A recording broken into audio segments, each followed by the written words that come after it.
A paz de Cristo para todos, sejam muito bem-vindos a mais uma pré-aula da Escola Dominical, a última pré-aula, aliás, diga-se de passagem, do segundo trimestre de 2023 na Escola Dominical. Sou o professor Denis Pereira e é um prazer semanalmente recebê-los aqui para juntos prepararmos aí as aulas da Escola Dominical junto a professores, superintendentes, coordenadores, alunos e todos que amam a palavra de Deus, a Escola Dominical. Pegue sua Bíblia, revista, papel, caneta, vamos juntos preparar mais uma aula.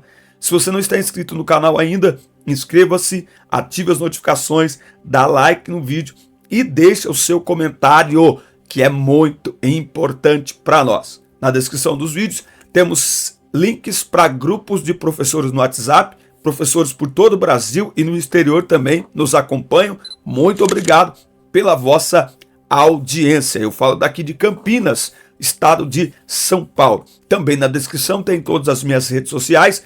Conheça o nosso Instagram, TikTok, é tudo Denis Pereira Oficial. Não tem brincadeirinha, não tem dancinha, tem palavra do céu para sua vida. E você conhece as nossas viagens também, ministrando a palavra de Deus em congressos, eventos, acampamentos, para pais e filhos, para jovens, para adolescentes, para casais.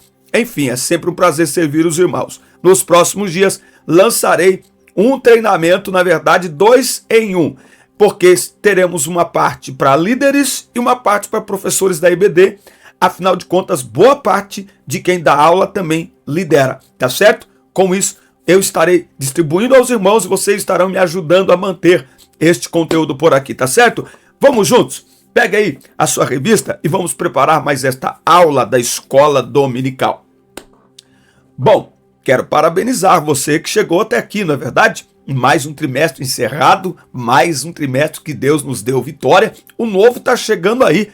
Eu devo já começar a postar as aulas já nos próximos dias do próximo trimestre por aqui também. Mas vamos lá na lição 13, classe dos adolescentes. O tema é um exílio e uma esperança. Um exílio e uma esperança. A leitura bíblica está em 2 Reis 17, do 9 ao 23, e 2 Crônicas 36, do 11 ao 21. O texto destacado está em Jeremias, capítulo 30, e versículo 10. Povo de Israel, não fique assustado. Eu os libertarei dessa terra distante, da terra onde vocês são prisioneiros. Os descendentes de Jacó voltarão e viverão em paz. Nós aprendemos aí que Israel foi dividido em 2 reinos, Reino do Norte e Reino do Sul. E após essa divisão, você vai ter aí desobediência, rebeldia, idolatria, como nunca existiu. E aí você vai ter reis tementes a Deus e reis rebeldes. Lamentavelmente, a maioria dos reis rebeldes, certo? Eles foram levados para o cativeiro. Eles foram expulsos da terra que Deus deu a eles. Eles foram expulsos, certo? Mas vale lembrar que a correção de Deus, ela não exclui a escolha de Deus. Deus corrige os escolhidos. Você pode anotar aí? Vamos lá? Vamos começar as anotações? Deus corrige os escolhidos. Por quê? Eu até estava vendo um vídeo esses dias, e a pessoa diz, porque Deus castiga. Não, Deus não castiga. Não, Deus não castiga ninguém. É as pessoas que colhem o que plantam. Não, Deus castiga sim. O castigo é pedagógico. O castigo ensina. O castigo mostra que Deus é pai, mas não é palhaço. Então, faz parte da didática de Deus, da pedagogia divina, o castigo, tá? Não para machucar. A intenção de Deus não é machucar. A intenção de Deus não é destruir. Mas vale lembrar que se a rebeldia continuar, aí sim as pessoas acabam colhendo a destruição por suas escolhas. Mas Deus, como pai, castiga, está claro lá em Hebreus, que diz que ele corrige a todo que ama, em algumas versões que ele disciplina, que ele açoita. Tópico 1. O juízo de Deus sobre Israel. O Reino do Norte se manteve por um pouco mais de 2 séculos. Nesse período, 20 reis governaram Israel. Ao longo dos anos, os reis e o povo pecaram contra Deus, que enviou seus profetas, né? Então Deus viu o povo errar, mas enviava os seus profetas na intenção de trazê-los de volta para o centro da sua vontade. Os profetas anunciaram que o juízo viria sobre a nação. E aí ele enviou Elias, por exemplo, Eliseu, Amós e muitos outros, alertando sobre os seus pecados. Qual que era a ideia de Deus? Conduzir o povo ao arrependimento. Conduzir o povo ao arrependimento. A ideia de Deus, com a correção, com a disciplina, é nos conduzir ao arrependimento. Mas eles rejeitaram a mensagem dos profetas. Deixa eu pegar aqui uma Bíblia nossa. Eles rejeitaram aí a mensagem dos profetas. Vamos ver aqui, ó, segundo Reis, capítulo 17, versículo 13 e 14. O Senhor tinha repetidamente mandado profetas evidentes para advertir Israel e Judá que voltassem de seus maus caminhos, abandonem os seus maus caminhos, obedeçam aos meus mandamentos e ordenanças e a toda a lei que entreguei a vocês por meio de seus antepassados, os meus servos, os profetas. Mas os israelitas não quiseram atender. Eles eram teimosos e desobedientes como seus antepassados e não quiseram confiar no Senhor, o seu Deus. Tá? Então, o que aconteceu? Eles acabaram se tornando uma nação de idólatras, que adorava Baal e outras divindades, chegando mesmo a queimar seus filhos sobre altares a Moloque, além de crerem em adivinhações. Tá? Então, veja, Deus, por intermédio dos seus profetas, anunciou que viria o juízo. Tá? Agora, vale lembrar que foi o declínio espiritual e moral de Israel que levou o povo que gerou o juízo.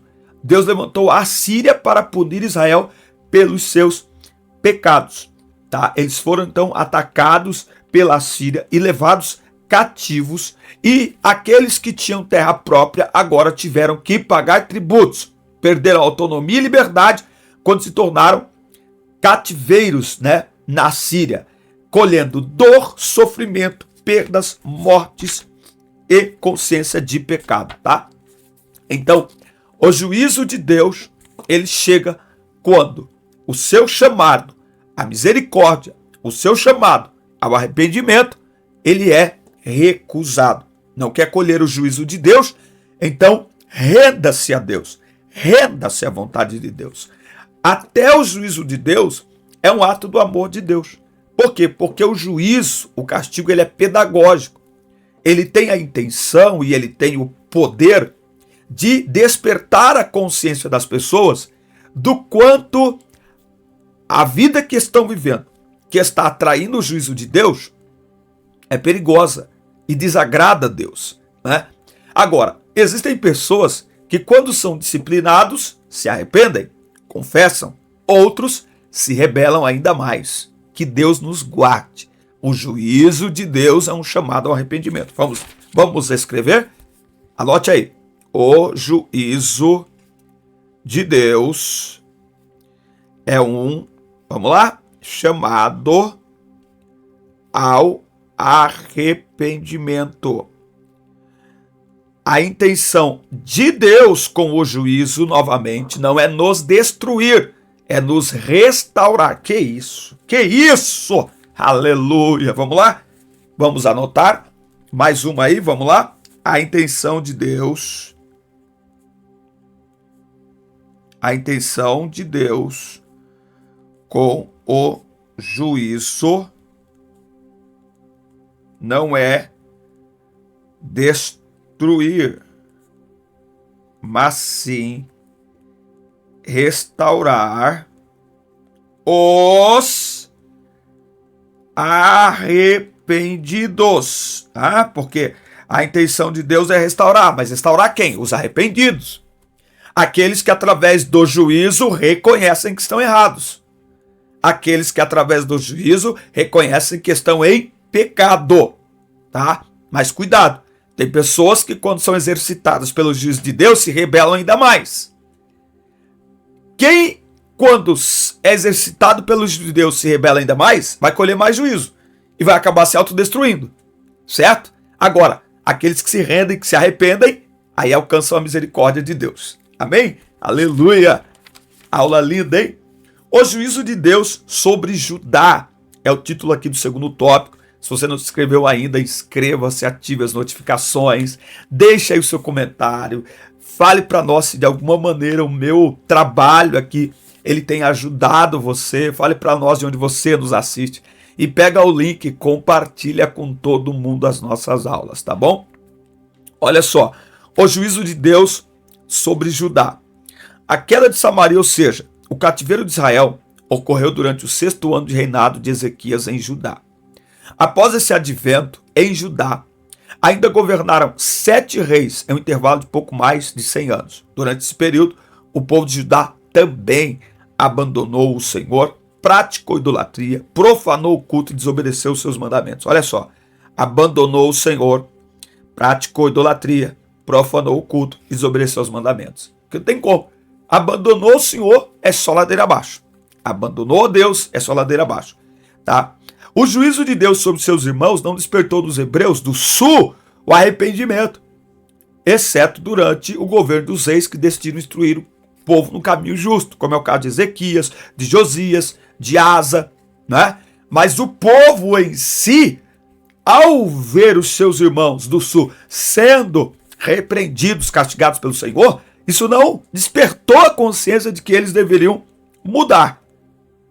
Após grandes conquistas, a Síria perdeu força e deixou de ser a grande potência da época. Então veja, a Síria invadiu o reino do sul. Agora a Babilônia é que vai conquistar o Império Assírio e para expandir o seu império ela começa a conquistar o território de Judá. Né? É aí que vem Nabucodonosor, é aí que ele vai levar aquele grande grupo de pessoas para a Babilônia, entre elas nobres como Daniel, Misael, Azarias e Ananias, Belsazar, Sadraque, Mesaque, Abednego, depois ficaram conhecidos lá os seus nomes. Nabucodonosor, ele então se aproximou e invadiu o território de Judá. Tá? É aqui que vai ser levado, por exemplo, o profeta Ezequiel para lá. Tá? Nabucodonosor, ele fez um grande cerco contra Jerusalém e destruiu a cidade de Jerusalém. Nesse momento, o templo foi destruído e a maior parte dos habitantes de Judá foi levada cativo. Então, o lugar do culto, o lugar que era considerado por eles como sagrado, foi profanado. A destruição do templo e o cativeiro do povo de Judá ocorreram, vamos lá, devido aos pecados, à prática da idolatria, a falta de temor a Deus, a decadência moral e espiritual dos hebreus. Ou seja, eles estavam colhendo o que semearam. Certo? Então, de novo, Deus é pai, mas não é palhaço. É uma palavra muito forte, mas é a realidade.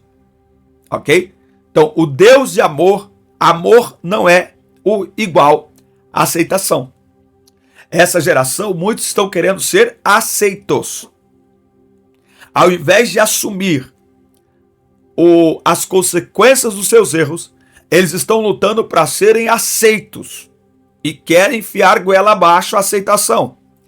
Mas Deus aceita todos, mas não aceita tudo. Podem ter Bíblia inclusiva, igreja inclusiva, mas o céu não é inclusivo, o céu é exclusivo. Por quê? 1 Pedro 2,9.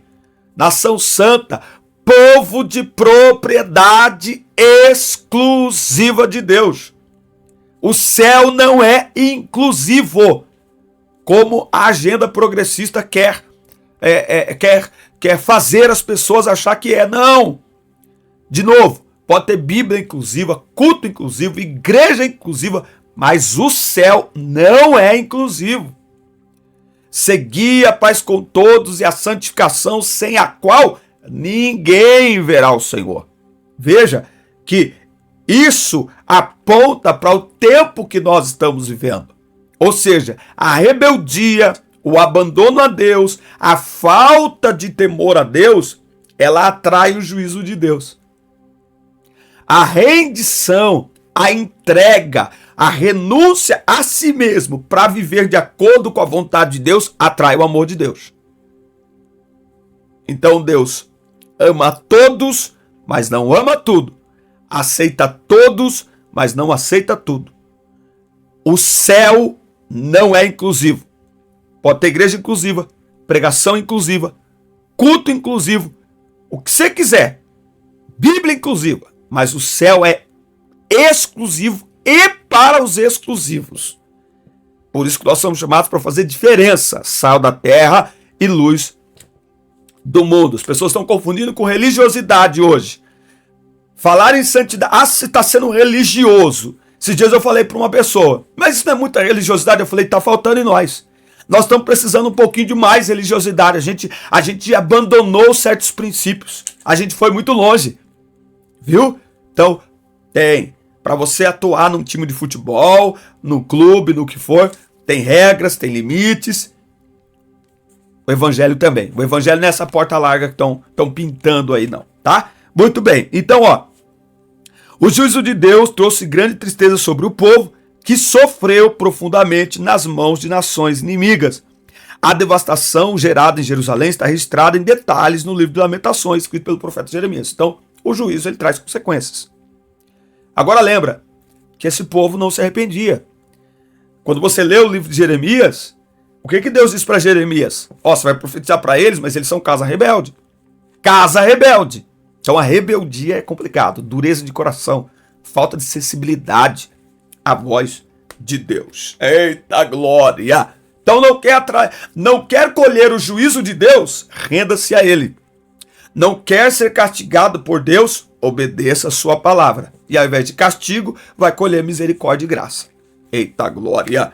Muito bem, chegando no tópico 3, mais uma vez, parabéns a você que tem chegado até aqui, nesse trimestre abençoado. Que Deus abençoe sua vida, família, casa, ministério, sonhos e projetos. Obrigado por nos acompanhar. Toda semana estamos aqui. Ainda nesta semana, eu já lanço aqui a primeira aula do próximo trimestre, tá certo? Para vocês ficarem por dentro de tudo que está acontecendo. E quero fazer um apelo. Eu vou lançar um curso, um treinamento, na verdade, são 2 em 1. Nesse treinamento eu vou falar sobre liderança e sobre professores da IBD. Treinando líderes de juventude e transforme suas aulas. Serão 2 treinamentos em 1. Você vai assistir no conforto da sua casa, vai fazer anotações com ideias e princípios e conceitos básicos, fundamentais de liderança e para escola dominical, que você vai aplicar no dia a dia e ver mudanças. Eu estou lançando isso para você me ajudar num grande sonho que tenho. No próximo mês, início de julho, minha esposa sai de férias e nós completamos este ano 25 anos de casados. E vamos fazer uma viagem. Já pagamos a viagem. Estamos nos últimos, nos últimos arranjos, só aguardando chegar a data para embarcarmos rumo a uma viagem, a primeira viagem fora do estado. Na verdade, é a nossa lua de mel, essa grande verdade mesmo, em 25 anos de casados. Então, ao adquirir esse treinamento, você estará nos ajudando a realizar este sonho. Se de alguma forma o nosso material e conteúdo e trabalho tem ajudado você, eu conto com a sua ajuda. Você vai adquirir 2 treinamentos pelo preço de meio treinamento. É isso mesmo. Vai ser bênção para vocês, um valor bem reduzido para ajudar vocês, para vocês nos ajudar. Ok? Vamos lá. Tópico 3. Deus não desamparou o seu povo. A Bíblia mostra que Deus não desamparou o seu povo. Ao longo da história, antes, durante e depois do exílio, Deus continuou falando através dos seus profetas. Anote aí, não confunda juízo com abandono. Anotou? Não confunda juízo com abandono. Aliás, o juízo de Deus é um sinal de que ele não abandonou. Em Romanos capítulo 1, as pessoas questionam muito os tipos de pecados que estão ali. Mas para mim, o mais chocante não é os tipos de pecados que Deus abomina naquele texto. Não. O que é mais chocante para mim é o tipo, quando a Bíblia diz Deus os abandonou. Esse termo, Deus, estou tentando, Deus os abandonou. Este termo para mim é muito pesado. Deus os entregou. Deus os abandonou às suas próprias paixões, tá? Então, nós temos que ter muito cuidado. Por quê? Porque o interesse de Deus não é abandonar, não é deixar, não é esquecer, não. É tratar para restaurar. Esse é o interesse de Deus, ok? Bom, aí nós temos aqui alguns profetas que foram enviados por Deus exatamente neste período do exílio. Nós temos Abacuque, que viveu em Judá. Na sua época, a Babilônia crescia e tinha domínio sobre muitas nações. Abacuque surge na história às vésperas da invasão da Babilônia sobre o território de Judá. Ele viveu num tempo de grandes dilemas morais e espirituais e questionava a Deus por aparentemente não punir a iniquidade na sociedade, tá? Então, para a gente entender Abacuque 3 e 1, a gente precisa ler Abacuque 1, porque Abacuque 1 fala da real situação daquele povo.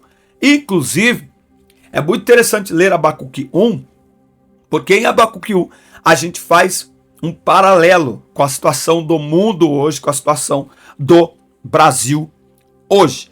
E o grande texto de Abacuque, tem dois textos, que é o A Viva a Tua Obra, e também o texto de Abacuque 3, 17 e 19, quando ele diz e ele profetiza sobre esperança, independente do que vier acontecendo, eu me alegrarei no Senhor.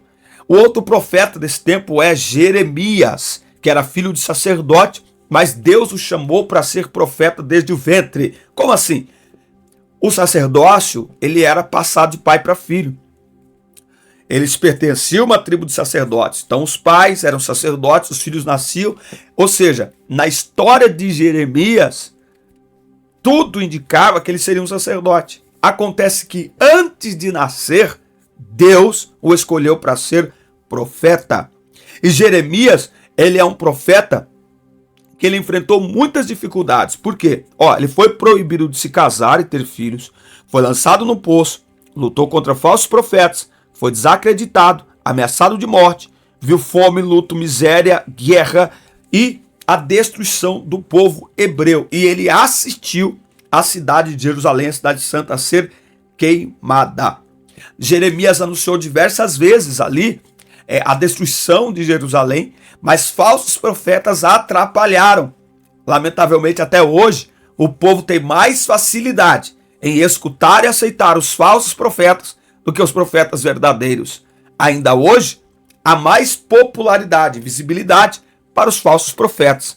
É só olhar aí na internet. Não só os perfis dos falsos profetas, mas diversos perfis em redes sociais que popularizam esses falsos profetas.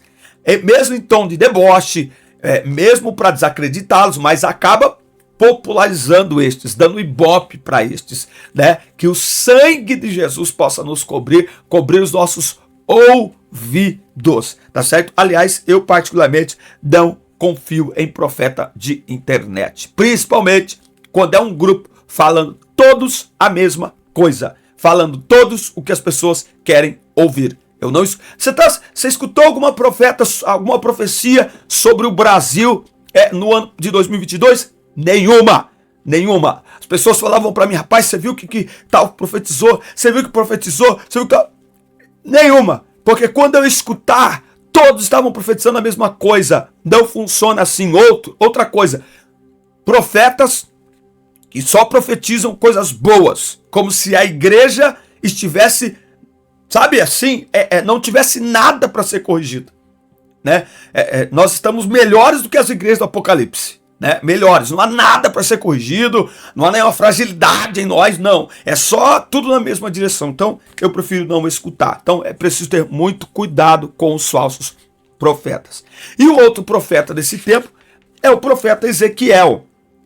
Ele também era filho de sacerdote e foi chamado para ser profeta, não é? Então, nem tudo aquilo que a gente quer, que a gente sonha, que está planejado para nós é aquilo que Deus tem para nós. Ezequiel viveu no mesmo período de Jeremias, todavia ele era mais jovem.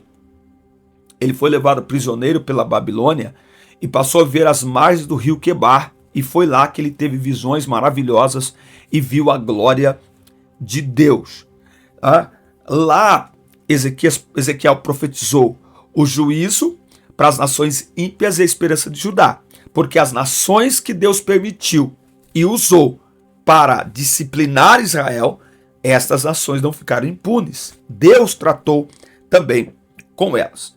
Ezequiel foi usado por Deus para instruir os judeus que estavam no cativeiro, né? O texto mais forte aí de Ezequiel é o texto de Ezequiel, capítulo 37. Ezequiel 37, ele mostra que o povo estava no cativeiro e vivendo como mortos-vivos, sem qualquer esperança, né? É por isso que quando ele profetiza, vem ó Espírito, ele está falando ali do pneuma, ele está falando ali do ar, do fôlego de vida sobre a vida deles, que pela ação do Espírito Santo geraria vida, esperança, força, vigor sobre a vida deles. Durante o cativeiro, uma nova geração de hebreus foi formada. Ali eles reaprenderam a adorar somente ao Senhor. O pecado da idolatria foi destituído do meio do povo. Então, Deus tirou o povo do seu território, que estava carregado de idolatria, levou para um ambiente pagão, mas pelo tratamento e disciplina, Deus expurgou a idolatria do meio do seu povo. Após esse período, 70 anos, que foi o período que Deus disse que duraria o cativeiro, Deus começou a cumprir sua promessa de restauração e o povo começou a voltar. Deus usou pessoas ímpias para disciplinar o seu povo e Deus usou também um imperador ímpio, mas que temeu a Deus, para permitir, por meio de decreto, que os judeus voltassem para o seu território. Então, a grande lição dessa lição é que Deus não abandona o seu povo, não desampara o seu povo. Ele trata, ele castiga, ele corrige, porque ama. Castigar, disciplinar é uma atitude de quem ama e com quem se ama. Abandonar é fácil, fechar os ouvidos é fácil, mas corrigir, educar, ensinar, instruir, insistir é atitude de quem ama. E muitas vezes nós precisamos mostrar o nosso amor a quem amamos por meio da correção, não tem outro jeito, por meio da disciplina. Porque se não tiver disciplina e correção, a pessoa se autodestrói sozinha. Então, muitas vezes, para interromper o caminho de autodestruição de um filho, pai precisa disciplinar, corrigir. Lembrando, correção e disciplina, para alguns, mais rebeldia ainda, para outros, gera arrependimento, gera rendição. Para quem plantar mais rebeldia com a disciplina, autodestruição. Mas para quem se arrepender, se humilhar, restauração. Amém, meus amigos! Aleluia! Forte abraço. Obrigado por nos acompanhar em mais este trimestre. Obrigado por nos deixar fazer parte da sua história e ministério. Assista, curta, compartilhe, inscreva-se no canal e fique atento pelos materiais que nos próximos dias estaremos distribuindo aos irmãos. Forte abraço, Deus os abençoe em Cristo Jesus. Até o nosso próximo encontro.